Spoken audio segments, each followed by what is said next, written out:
How do you treat the water? How do you treat water? Water treatment. All right.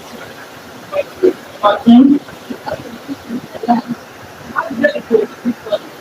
Okay. Number three.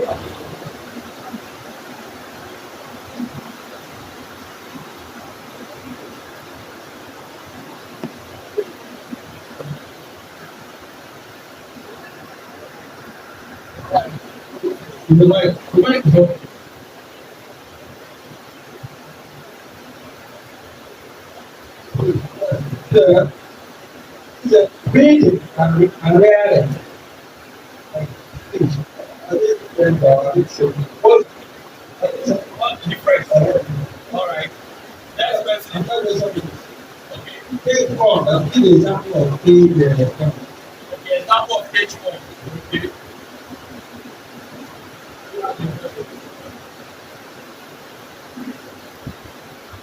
One, two, three, four.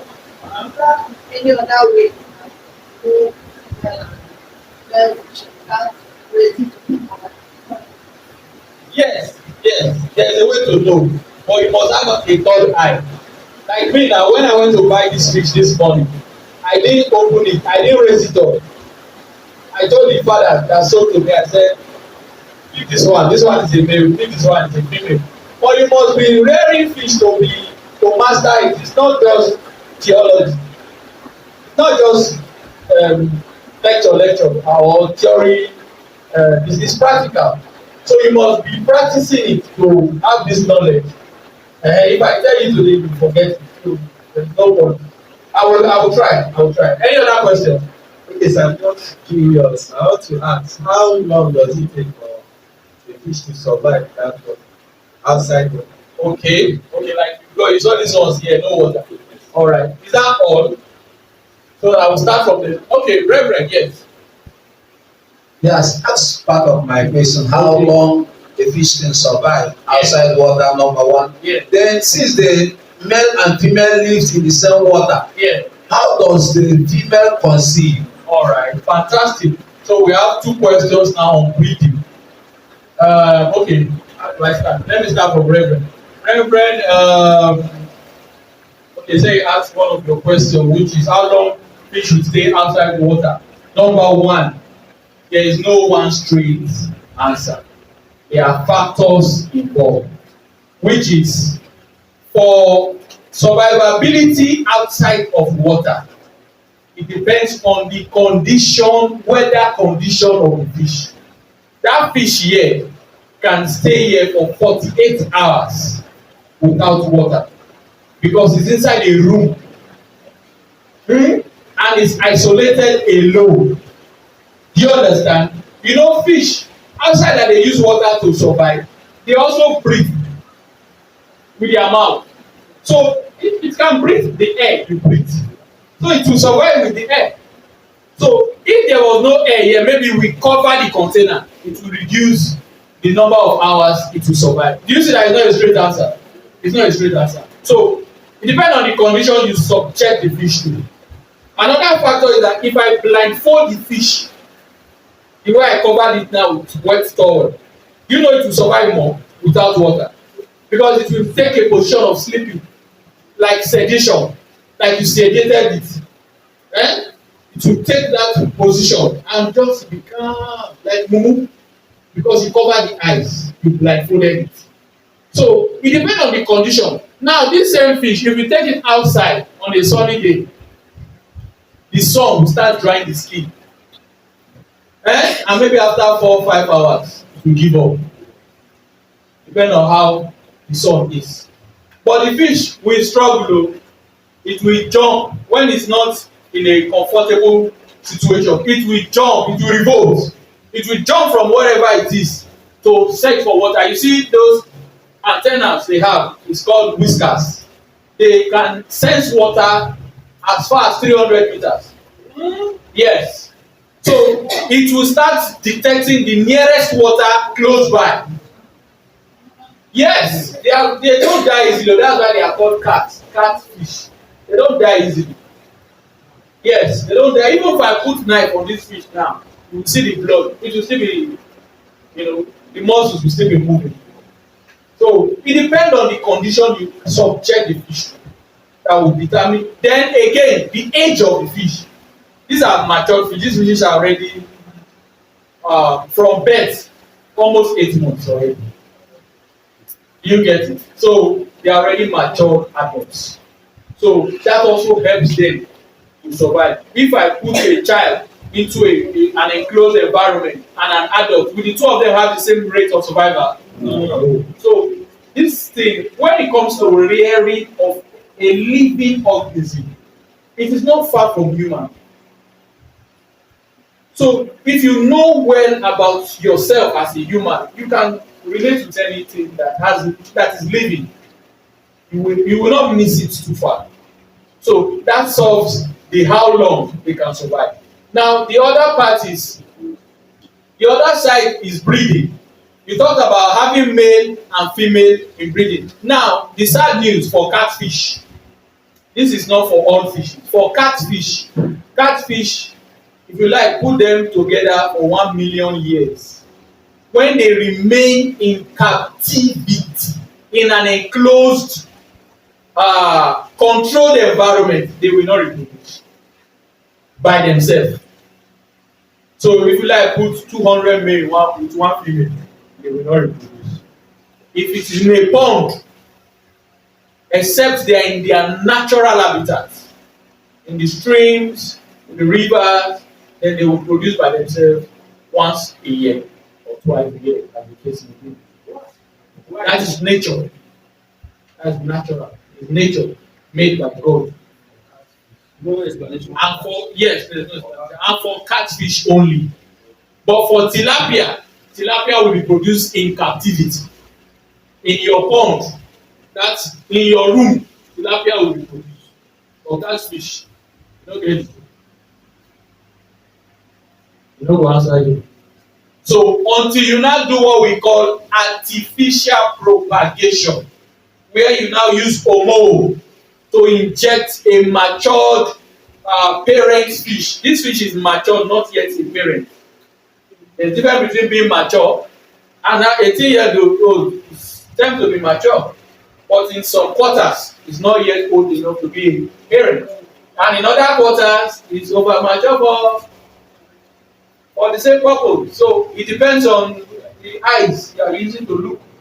So if you now get hormones, we will get this in our topic. We will do breeding. So you take your hormone. I just want to answer that. I'm not going to. You take hormones, inject the female, get out the eggs, then fertilize it, put it in several conditions, and the fish will hatch. And even will see it here in our course. So be punctual. So that answers breeding. The next question, you asked a question, ma'am. Yes, about.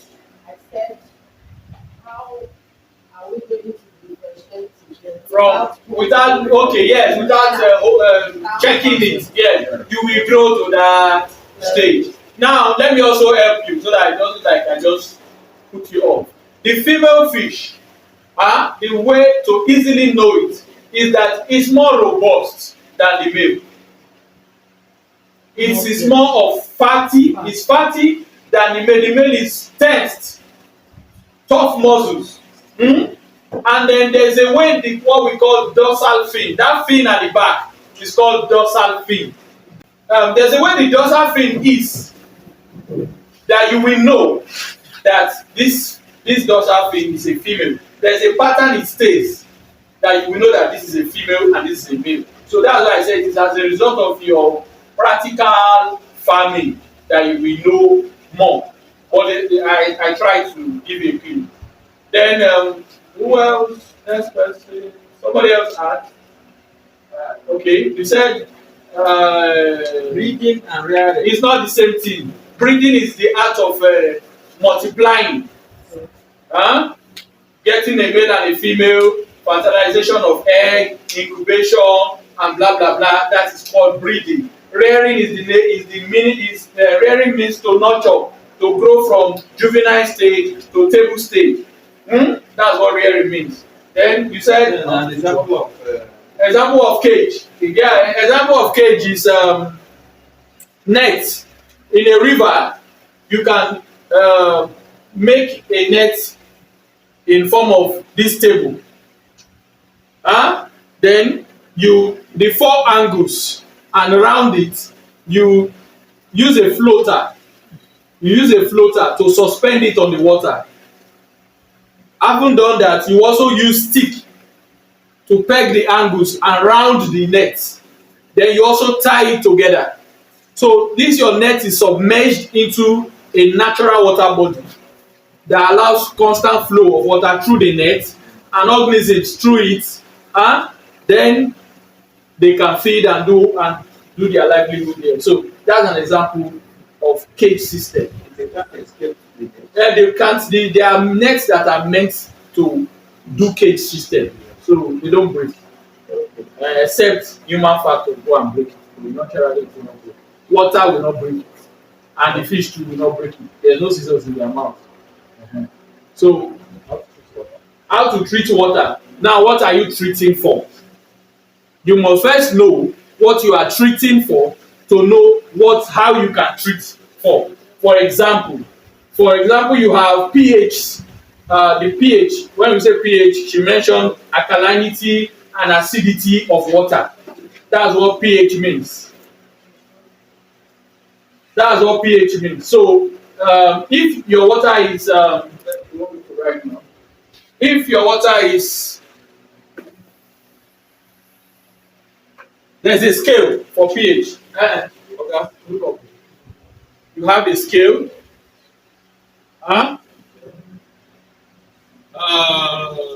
This is 0 to 7, and this is 7 to 15.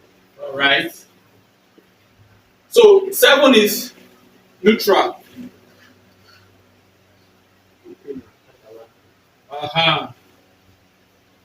Like a pure water factory here. Then this is acidic or acid.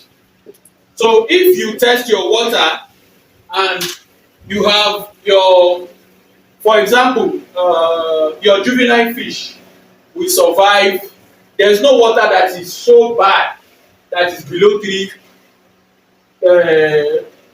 I think 4 points, and no water is lower than 4.5 to 7 when it comes to borehole. Though on rare occasions, there are boreholes that are even less than this. So what you do in this kind of case, because I understand the treatment you are asking about, in this kind of case, before you introduce your fish into the water, fetch this water into your pond for at least 3 to 5 days.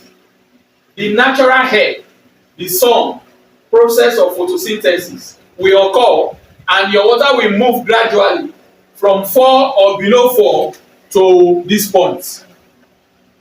And the longer the water stays in an exposed environment, it will keep moving in this direction. So if you allow your borehole water that is poor with acidity for 3 to 5 days, it will get to neutral. And once it has gotten to neutral, it is conducive for your juvenile fish. Without any chemical application. Because it's not just to teach, it's to teach the economic way to do things. I can easily tell you, pana sharp, what you can just mix inside the water and it will give you neutral instantly. But over a period, you also need to know how you can do it without spending a dime. And that's what I'm telling you now. So if you have a reservoir, like we usually do, if you have a reservoir and your water is acidic, just pump your water into the reservoir and give it some days. Then you will see that it will appreciate. We'll also do that subsequently, but just to answer. Then you. I've answered the question. So, am I good? Yes. Okay. This acid, is there anything that survive in that first step of that? Between 0 to 7. Yes. Yes, this mature fish, nothing will happen to it. Yes, and sub-adult is up to, sub-adult is like, let me just say 3 months fish from your juvenile.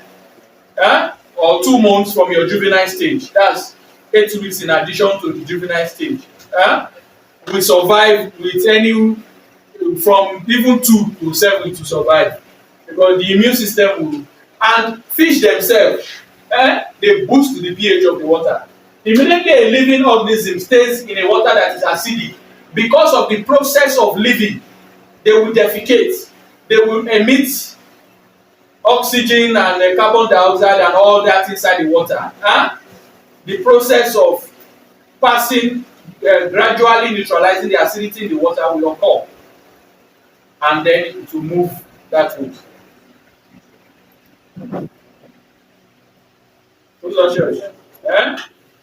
Oh, see my guys. Yeah.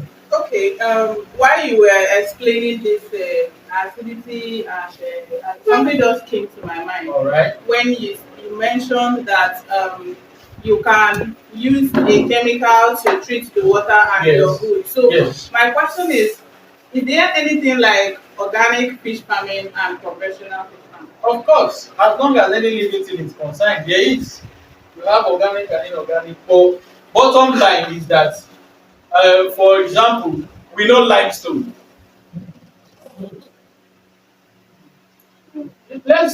We are close. Let's talk. We are close. So limestone helps to boost the pH of the water. So that let me know, sir. I don't want to give you information. Limestone. But you see, you must have a test kit when you are talking about pH. And I will show you one maybe next week. You must have a test kit to know. Okay, my water is at 3.5 or is at 4.5. Where do you want to get it to? You want to get it to 6.5. You must have a test kit to know, oh, I've added 1 teaspoon of limestone to my water. It has improved by 0.2. So if I add 10 spoons, it may move by 0.1. Do you understand? So you must be testing and be applying. You can't just do a blind man application when you are using chemical. That's why I didn't mention it the first time. When you are using chemical, you can't just do blind eye treatment. You must have a test kit to be checking what you are doing and monitoring. Otherwise, the alkalinity will grow so high. It's also bad for fish too when it's too high. Yes, for younger fishes, they will not also be able to handle. In fact, it kills faster than even acid. Yes, now what? So, we are in class, so you must know everything. You must know. That's why you are here. That's the last question I will take. Oh, yeah. The issue of is it anything that can mix with feed that help fish to grow fast? That is the topic for another day. It's not everything that you give to fish that makes fish to grow. There's what you call you. I'm giving you a example. I said what you do as a living being is not far from another living being. Is it everything you eat that makes you grow? So why do you think that fish has a different head? Get what they say, it's a Booster. I got nothing like that. Anybody has anything that can make any human to grow. Good diet. That's the real booster. So my idea is that if you want your fish to grow, like let's call it a booster for your fish to grow, give them clean water. Always. Give them quality food as required. Then give them good spacing. Do you understand? That is what makes fish to grow. All those sachet I showed it before. It's not new. All those sachet they are selling that mix it with feed, vitamin. Which vitamin? Water no good. You say you dey mix vitamin jump food. Fish is gasping for bread. You are mixing vitamin with feed again. No be dog o. Even dog that they did vitamin table, I have read dog. Like do this and this one, guy forget it. If you want dog to grow, give am chicken and rice, e go grow. The multivitamin anything. If you are malnourished, it's a different thing entirely. When you are malnourished, you need to send some signals to your body that, guy, all things are passed away. Behold, we are now in a new regime. So you are awakening some cells to what? To the food you want to eat. It's not that awakening will not make them, will not just grow. You won't. People for not dey eat now, guy, have fun. People for not dey eat again. If there's something to boost you. Food is expensive. I mean, is it not true? It's expensive. How about this bottle of garri? And it's not that garri that even makes you grow. It's protein. I taught us last week now. It's protein. When you eat one wrap of apple and you say, madam, apple meat, no meat.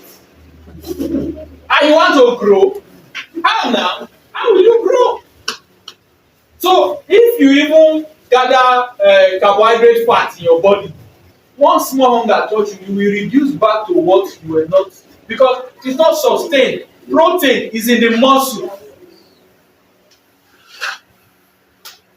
So, are you okay? There's no food booster in here. Please, I gave out a YouTube channel last week. The lecture today will also be there.